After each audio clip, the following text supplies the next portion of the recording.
Perfect. Well, super excited to be co-hosting this. But just wanted to start off and say congrats to the Avalanche engineering team on the huge upgrade. Yeah, thanks, Logan. Great to have you here. I think we had a lot of fun last time we chatted, and you're the first person that came to mind as a great person to talk about this with. I think as someone that has a wider view of the ecosystem and everything like that. But yeah, we are really excited with Avalanche Warp messaging and what we think it'll bring to the entire subnet. Excellent. Well, maybe to start off the Can you? conversation, just do a quick round of intros for everybody in the audience. Yeah, sure thing. I can hop in here. I think I'm not sure if Stephen's able to hear it still, but hey everyone, I'm Michael. I've been working on the team at Avalanche Labs for a few years now. Primarily was focused on the Avalanche Bridge for a while, so you may have seen me around Twitter talking about that, but also have been involved with the Warp messaging efforts, both for Avalanche Go and then specific VM implementations of Warp messaging that are yet to be released, but we're certainly very excited about for the new year. So yeah, excited to be here and talk about it. Awesome. Let's see. Steven, can you hear us? No dice. I'm Patrick. I'm the head of engineering here at Avalanche Labs. I get to write the tweets for all the great work Michael and Steven do behind the scenes, and everyone else at Avalanche Labs. But have been here for a few years, and I'm really excited with where how far we've come really since I joined. I think the team around us at Avalanche Labs inspires me every day. But more importantly, I think some of the best advice I've ever gotten is work with people that are smarter than you, and you'll get smarter. And I feel like that. I feel like that every day at Avid. It's great to work with everybody. Yeah, Steven, can you hear us I now? don't know. You tell me. I can hear you. There we go. Yeah, yeah. Now you're good to Hey, go. nice. Yeah, so I think we probably did intros, so maybe it makes sense for me to do mine, right? Yep, that's exactly what we're doing right now. Perfect timing. Perfect. Yeah, so yeah, happy to be here. My name's Stephen Buttall. I've been at Avos for about 4 years now, working on everything platform. Yeah, I head up the platform team, and yeah, really excited to talk about subnet messaging. Yeah. Perfect. And I'll do a quick as well. My name is Logan. I was previously at Tesla running the global supercharging network. Ultimately, fell down the crypto rabbit hole and got really interested in how blockchains scale. Was honored to have started a podcast and have really awesome guests such as Patrick and Kevin from the Avalanche engineering team, and just became fascinated with the entire ecosystem and what doing. So excited to be hosting the conversation. So maybe just going forward, or really getting into some of the weeds of what you guys launch, why is interoperability so important for Avalanche and the Avalanche ecosystem? I'll take the first one here. Yeah, so I mean, I think a lot of people when they're talking about subnets and what we've always really looked for is they're like, okay, so Avalanche is people call it like an alt L1 or whatever like that. Well, why does it need to exist? What is its thing? Especially as other chains that people already use are already scaling, and people are starting to target like the L2 space and everything like that. Well, Avalanche brings together a number of unique innovations that we think make a good space for blockchain builders to really express themselves and create different projects in ways they've never really been able to before. And one of the big things that people talk about is really trying to scale blockchains through horizontally, sharding or horizontally scaling and allowing load and everything to split between multiple different chains or hosts in some sort of interesting way. Well, when you do that and sort of split everything apart from a single state, you start to have this problem where the blockchains or like different virtual machines that are now separated or running separately can no longer easily communicate. So, like on if you're using Ethereum and you have a smart contract that calls something else, the composability you get from really being able to call anyone else's contract is super nice, and people call it like the building blocks of DeFi, and that's really accelerated the growth of that entire ecosystem. But if you start to split apart all operations and applications, that becomes much more difficult because now applications can no longer, seamlessly interact with each other. You have to take your assets, somehow go somewhere else, and then be able to call them there. And then if you want to come back, like imagine you had a blockchain that was just lending, and you had a blockchain that was just trading. You'd have to move around all the time to do anything interesting. Whereas on a single blockchain, it's all synchronous, it's all seamless. Well, the natural counterpoint to that is if you have, really easy and powerful interoperability between different ecosystems and different platforms, you can start to minimize some of the UX and operational burden that basically is the downside of what you get with all this extra scale. So if you can keep fees low by continuously having more and more blockchains and different machines running, but then you can still connect them very easily. You start to have a really interesting premise in terms of how large and how powerful you can make a single ecosystem. And so interoperability, in some sense, at least for Avalanche, is critical to being able to actually have tons of different interesting subnets because blockchain applications tend to be so tightly intertwined. And so if you don't have very native and powerful interoperability, you start to really lose the benefit of having like one cohesive ecosystem. I don't know, Stephen, you have anything else you'd like to add there? Yeah, I mean, I just want to, touch on the fact that like Avalanche is structured to be in some ways VM agnostic. And so what I mean by that is that like I don't think um, I don't think in general there's going to be one VM that just is the best for everything. There always is going to be some improvements on, maybe you want to have some VM that focuses on privacy. You want to have some VM that focuses on like cryptographic verification of some like special proofs, things like that. And if you want to really go in and optimize for that task, then at some level you're going to need to create your own custom VM. And the problem with that is if you're building these all in silos, they're not generally super useful, right? Like if I have a private VM, but I can't actually interact with anything else, then you end up being just that. All you can do is transfer, say assets on a privacy chain. But if you introduce the ability to somehow communicate between these potentially different VMs, you can actually specialize, right?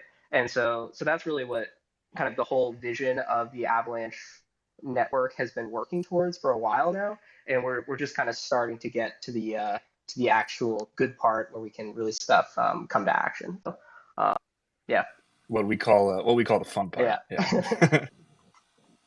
And I would say ultimately this was why I was super excited about the Avalanche ecosystem is the ability to have custom virtual machines for a kind of infinite amount of subnets. For those that are in the audience that don't know what virtual machines are, maybe could you just do like a quick explanation to peel back why they're important? And I think, Stephen, you did a great job kind of outlining the different use cases, but explaining what the virtual machine does to a non-technical person. Yeah, absolutely. So the way that the Avalanche network separates things is we have the consensus mechanism, which is all snow-based consensus, basically just decides blocks is all that really matters.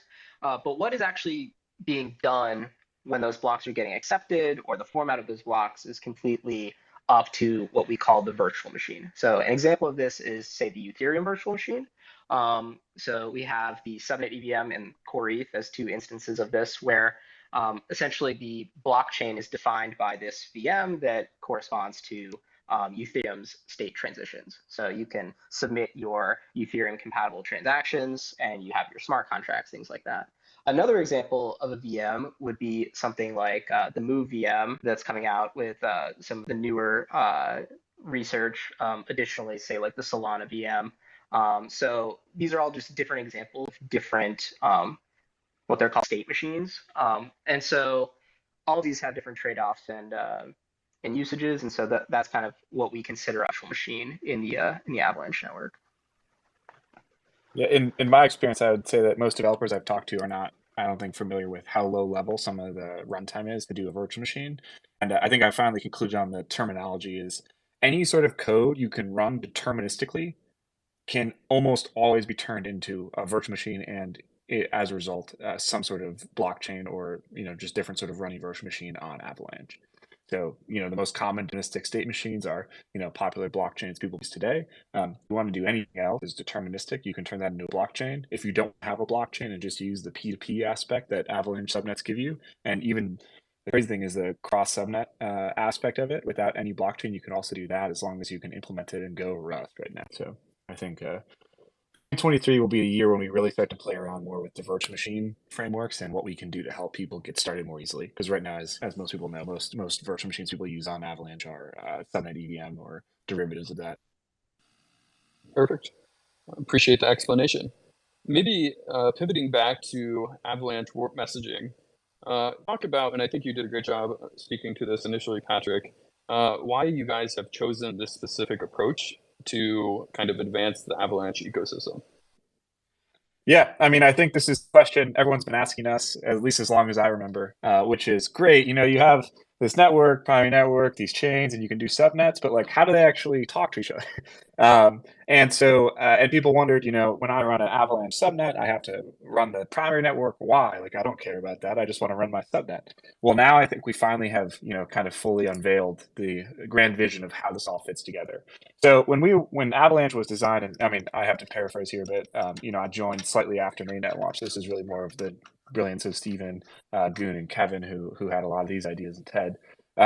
But long story short, we have a primary network that everyone participates in, and that right now, has the C chain, the P chain, and the X chain. As it pertains to messaging, the P chain is really a gold mine. So the P chain, at any point in time, has record of all the stake of all the subnets and all the BLS keys registered by any validator. So with no additional like per connection overhead, any subnet can just reach out or like look at its own database, basically the validator on it, and say like, hey, what's the stake on this sub who's participating in it? What keys are registered and everything like that. And then that subnet can very quickly and efficiently verify a signature, multi-signature really, that is signed by some percentage of stake. Now, why we chose this particular approach and how this fits into everything is, if you really want like this super diverse virtual machine ecosystem, and we've already talked about why we think interoperability and messaging is important, you start to really come to a conclusion that you really need some form of any-to-any messaging to have like this really expressive and exciting space. If you have a messaging layer that's optimized for point-to-point connections, you'll start to get these like kind of clusters or like routing clusters where you have some sort of channel bandwidth in a certain way, and then you may have to do like some multi-hop thing, or like every additional connection imposes a bunch of load on the virtual machine. So then you have to like, separate that out, and you need a more powerful machine, or you have to like prioritize only the top 5 connections or top 10 connections or something like that. But in an ecosystem where you want to treat every subnet and virtual machine almost equally, or at least put them on the same plane, you really assume at some point, especially with specialization of different virtual machines, that you're going to eventually in the long tail or long run proceed to like an any-to-any communication. And so we felt decoupling the ability for tracking and verifying messages from the actual underlying subnets and their ability to like transfer information to be able to validate was critical to actually making a high throughput, uniform messaging system. But I would definitely turn it over to Stephen if there were other things that were happening, at that time in terms of the insight, in terms of why, the architecture was chosen the way it was. But I think it's a really awesome way to scale, assuming that subnets are always talking to each other all the time, and you're trying to have massive throughput of that rather than, more of a point-to-point system. Yeah, I mean, I think Patrick really nailed it. Like, at the end of the day, the cross-subnet messaging can't dominate the kind of the execution time of these VMs. Otherwise, you're losing the entire kind of purpose of the separation. So you need to have the cross-subnet communication be efficient enough that it still makes sense to go for that purpose gain through the specialization, right? So you end up needing to understand there's a balance between, there is some cost to transition between subnets, but if the benefit of doing that transition is higher than it working out. So I think that that's really the main thing. I don't know, Michael, if you have anything to comment here as well. Yeah, I was just going to say that a major artifact of the design that's a huge bonus is that when you talk about these interoperability between the two chains, you're not actually adding any additional trusted actors or set of like bridge validators or anything like that. And obviously that's just an artifact of the P-chain architecture and one subnet knowing of the validators of another subnet in order to be able to authenticate that a message came directly from them.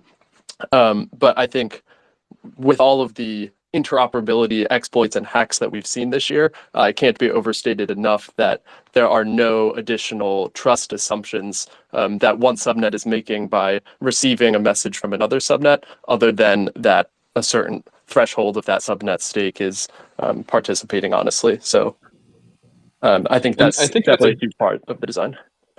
Yeah, I think that's a great point. Ultimately, the industry the last couple of years has had a lot of difficulties with kind of moving assets from one chain to another. Could you break down I know you said trust assumptions, but can you relay that message into something a little bit more non-technical to reassure people how secure the Avalanche ecosystem and Avalanche messaging system is? Yeah. So when you're on a subnet, that subnet has a set of validators, and it could be an open set if it's an elastic subnet. So it will be as secure as that subnet is itself. I'm not sure how to best put it non-technically. Obviously, the more validators, the better. The primary network, Stephen, do you know what the current validator count is? It's around 1,300. Cool. And I think we foresee open elastic subnets growing to large validator sets also. And then typically when you want to bridge your assets from one chain to another, you need to, the receiving chain needs to get proof that an event occurred on the chain on the other side. And the validators of chain B, say, have no way of knowing what actually occurred on chain A. So some entity needs to relay this information to chain B that a specific event occurred on chain A, and now in response to that event, chain B can mint wrapped tokens, for example. But who is actually able to deliver that message is the most important part here. In many cross-chain bridges, you will see kind of a subset of bridge validators that are watching the events that occurred on chain A and relay that information onto chain B using any number of different cryptographic techniques, whether it's a multi-sig or.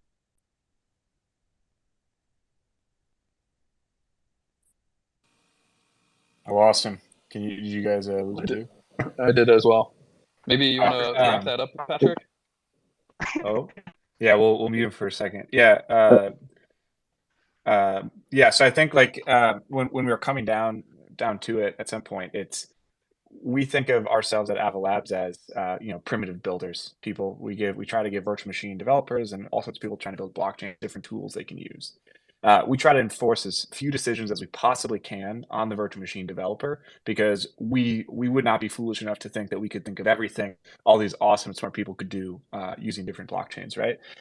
And we took that same sort of insight into this, where Michael was talking about how there's no additional trust assumptions, and then you were saying like how can we reassure or talk about this in a non-technical sense for people that may be concerned about the security.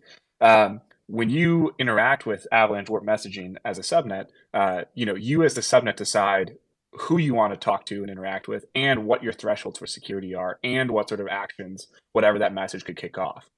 So, it's pretty easy for me to spin up my own subnet, start sending messages that say like mint Patrick $1 bajillion, right? And you probably don't want to just accept every message that comes in, or you may have certain sort of principles or like guiding ideas of the community that you only want to interact with certain different parties or what have you. And Avalanche Web Messaging gives you this really awesome control to say, I only want to interact with certain subnets if I want to, and I only want to allow certain communication formats, and I want to be super sure that if I get a message, almost all, if not all, of the validators agree that that's a valid message. And that level of flexibility for the types of applications you can make on here, I think are really awesome. So I'm really excited to see how people leverage that flexibility to come up with very interesting, ways to use this technology. From the security side, it's, security is as strong as what the community and what the staking sets make of it. And in this approach, we think that we really give the right people the right control to set up proper safeguards. Yeah. Thanks for answering that, Patrick. Yeah, I think a good example for kind of the security properties at play here is there's the Avalanche bridge between Ethereum and Avalanche, right? That doesn't mean that Avalanche's security is dependent on Ethereum's security, and that doesn't mean that Ethereum's security is dependent on Avalanche's security. And what it does mean is it means that the assets being moved over this bridge is dependent on both of their securities, right? So if one of those networks were to have an issue, it doesn't directly impact the other one past the users of that bridge, right? So At the end of the day, the interaction between these things is defined by whatever the VM says, and can have and because it's a VM, it can have an arbitrary rule set. So that's kind of how I think about these things. So a good example is with the VM that we implemented as a demo for this. You can send assets between different subnets, but the only asset that could be corrupted by a failed peer subnet would be its own native asset. So that's kind of an example of how you can kind of sandbox these failures. So it's pretty cool design, I think. Yeah, the VM basically, you should take a look at it. It's public, it's open source, but it restricts the peer transfer depth to 1, basically. So you can go from the native subnet to another subnet, but that subnet can't take it to another one. And that's just a semantic of the virtual machine that is in this demonstration. You could do all sorts of crazy stuff, but it's an interesting way to bound risk of like kind of subnet connection or activity. Yeah.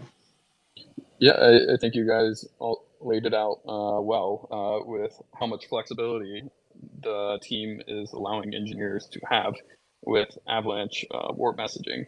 I was maybe going to go a little bit lower and touch upon on the technical side with BLS signatures, but I think right now we're on the topic of kind of reliability. So maybe steering the conversation instead of a little bit more technical towards comparing how does the Avalanche warp messaging compare to others in the ecosystem like IBC and Cosmos or XCM? Yeah, I think the question that a lot of people that write different crypto threads will be asking in the next few weeks. So I'll give a brief preview here. I think both of those ecosystems were both pioneers in this whole notion of virtual machine or cross blockchain message passing, and so I think all of them have contributed super interesting ideas. I think one major difference is how low level Avalanche warp messaging is compared to I think some of these other protocols. So both XCM and IBC impose a very kind of a stricter format on like how exactly messages are passed and like what those messages can do. XCM is very coupled very tightly with Substrate typically, and IBC is coupled very closely with Cosmos SDK. Warp messaging is very simple. You basically have a source chain, a destination chain, and then a BLS multi-signature and a byte array. That's the only thing that it imposes. So we entirely turn over the contents of the message buffer, what format, even like meta formats within this byte array, entirely up to the virtual machine developers. Now, some people would say, well, the whole point is you're trying to standardize communication across Avalanche. Why wouldn't you like put out some crazy format or like some format that everyone follow? And the answer to that is like I think as working on Avalanche Go and all these different primitives, it comes back to our kind of core philosophies, which are we want to give people tools to build all sorts of stuff, and we're very interested and excited to work with the community on different sort of messaging standards people could overlay on top. If they don't want to overlay, you could actually overlay IBC or XCM on top of this format if you so chose, but companies like Layer Zero may superimpose their framework on it too. It just doesn't seem right to have the platform have such a opinionated idea of what those messages are going back and forth. Additionally, is kind of how this any-to-any structure, what we enable with the P chain. Now, when I said there's no additional overhead per connection, there's still an overhead, right? Like every Avalanche Go node still has to sync the primary network to properly validate all these warp messages. The difference is it's more of a fixed size overhead. So no matter how much messaging you do, the cost of synchronizing subnet state changes and everything like that is not increased. Like you don't have to the more subnets you participate in, you don't have to sync 3 P chains or 5 P chains. You always sync 1.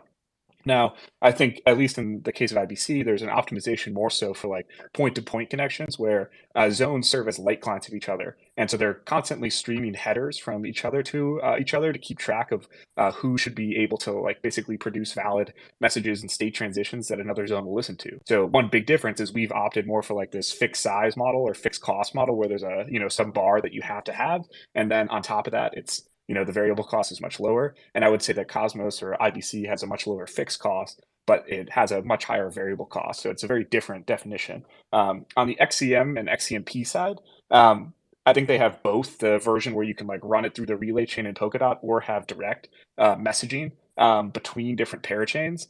And, I think it's great to see that they have both options. I think that both IBC and Polkadot, though, and XCM and IBC have much stronger ideas around message delivery guarantees than Avalanche Warp messaging does.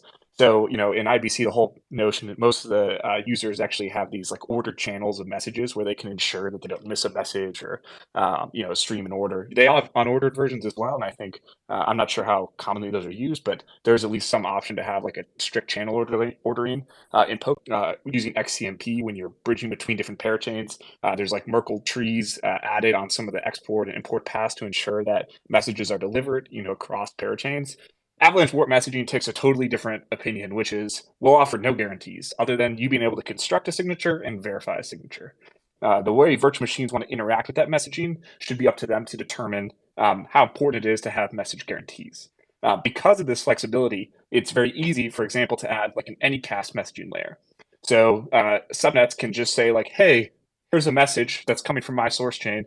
I'm going to put in like a null receiver address, and then anyone can just accept it or verify it if they so choose. Because there's no kind of relationship or requirements for guarantees between two places or no overhead per connection, you can just like stream packets that anyone can just check and say, yep, that came from that subnet. Now that's really interesting for people building like Oracle networks where they want to have like a beacon or heartbeat that constantly produces interesting data that other subnets can read.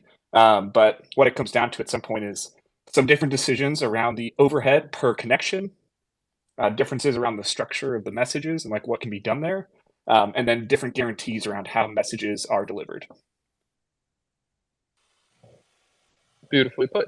So from the developer Out of breath there. I got to catch my breath again. You did great.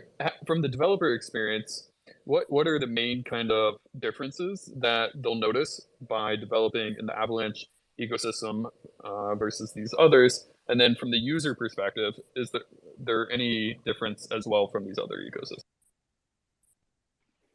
I think this is something, I'll turn it over to Stephen, actually. Go ahead, Stephen. Yeah, I mean, I think we've been harping on it a bit here, but I think from the developer experience side, the thing that's really going to shine through is how flexible and how low level our kind of development environment is, right? Like a VM, as we've already talked about quite a bit, is so low level you can really do whatever you want. Like if you wanted, you could definitely spin up multiple subnets and explicitly pass messages around them as a way of sharding your state. Would that, introduce reduced security? Maybe, because that's kind of, I don't want to get too inherent to sharding, but I think that we've publicly said kind of our opinion on that in the past. But like, you can do that with this, right? So it's extremely low level. We try to not be opinionated on any requirements, but we want to enable the VM implementers to provide those guarantees if they so choose. So that's, I think, the biggest stance that we've taken on the development side, and that it's definitely going to pay off in the long run for us. So yeah, I think there's a second part. That's really all I wanted to talk about. I know, Michael. Yeah, I was just going to add that from the user standpoint.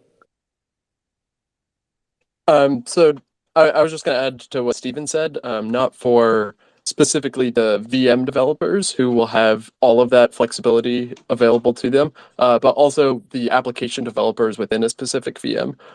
So at some point in time, we're going to publish the Warp messaging protocol implementation within the subnet EVM, and I think developers will find it super intuitive in the sense that they don't have to worry about everything, all of the primitives and how they operate underneath them.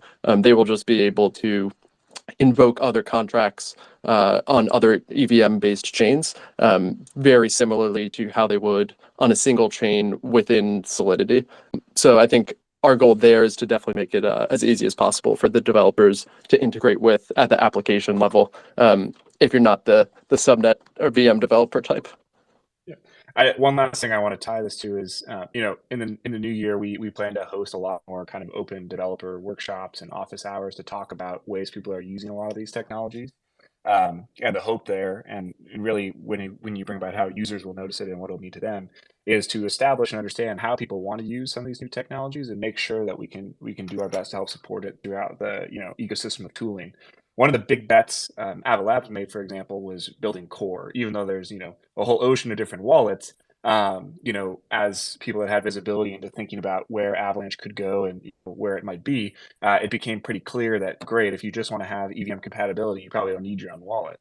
But if you're trying to have like this interesting messaging overlay where you have all these interesting ways for virtual machines to interact, asking other companies or other people to like be so deeply involved in like the aspect of how this all works is a big ask, a tall request. And so we at Avalanche decided to make an investment to build out core, and we plan to use that directly with different users, user virtual machines, to make as much of the warp messaging as seamless as possible. And you'll see that with the subnet EVM implementation of warp messaging, but I think you'll also see that with a number of other virtual machines we're working on. Excellent. Are there any specific things that you and the team are excited about with this new messaging protocol that you would like to see built? Where do I start? I think I have a list. I think the first like easiest.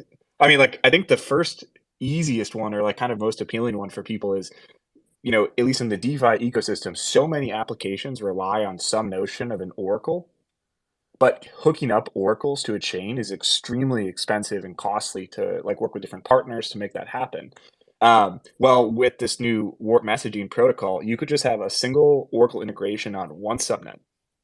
And then you could have that subnet sign periodic messages, whether it be prices, whether it be, result of different, events, and then have that produce like this anycast message that can be ingested by any subnet that cares about interesting activity. So you've now made this problem of having oracles integrate with every possible chain into integrate one place and then have it just gossip these messages that can be freely copied and sent all over the place.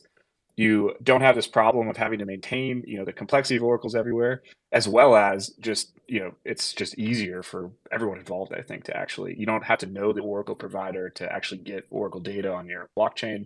And at the same time, the oracle provider can much more easily probably manage the risk on a single subnet or a single chain than it can every possible chain that could ever be run.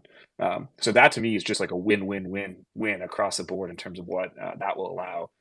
The other one I think is also kind of related to this is VRF and sort of randomness. Now, if you also have like a random beacon that is exported by a chain, any like sort of like kind of culture-based projects or like NFT-based projects can ingest this form of randomness that's coming from a single subnet into their virtual machines as well. So you can now make it easier for creators to actually manage like verifiably fair or verifiably true or Byzantine resistant sort of minting schemes for NFTs that can just supercharge projects to really take advantage of their own thing. I think up until this point, people thought, great, subnets are cool, but I have to do all this integration and extra work. Well, with these sort of like anycast based virtual machines, you end up making the integrations permissionless in a sense. Like the messages are coming. If you want to parse them, you can. If you want to, no problem. And I think this whole like sort of field of anycast subnets is going to be super interesting to watch. I think one pain point for potential subnets right now that we have heard and warped messaging can address is starting a subnet using a Vox as its native token currently requires setting up some additional bridge to bring in that Vox. I know this is a super narrow use case, but it's one that I think people have been caught on in the past, and we will now make that as easy as possible. So definitely excited for that. And then also just the kind of generic form of what Patrick was saying with an Oracle subnet that could publish information that then other subnets can consume. You can take that one step further. I'm just really excited for subnets to be able to be and VMs specifically to be able to be application specific. So in that example, the only thing that VM might be doing is publishing these Oracle data points that can then be broadcasted to other networks to actually consume. But the key component there is the fact that they're able to be consumed by other networks. So right now you need to have all of the applications live within the same VM, and I think that's a pattern that we've seen catch on with the EVM, but we have kind of removed that necessity now because if you have your VM that's tailored just for one specific application, that doesn't mean, or now you can still have VMs consume the data that you are publishing. So you have far more utility than just virtual machine. So definitely super exciting. Perfect. Just in the interest of time, I do want to have some audience questions. If you have a question for the speakers up here, can you go to Avalanche's main Twitter page and post your question on the spaces, and then we'll try to answer some at the end. I would like to ask the team real quick, how can the developers in the Avalanche ecosystem learn more about warp messaging?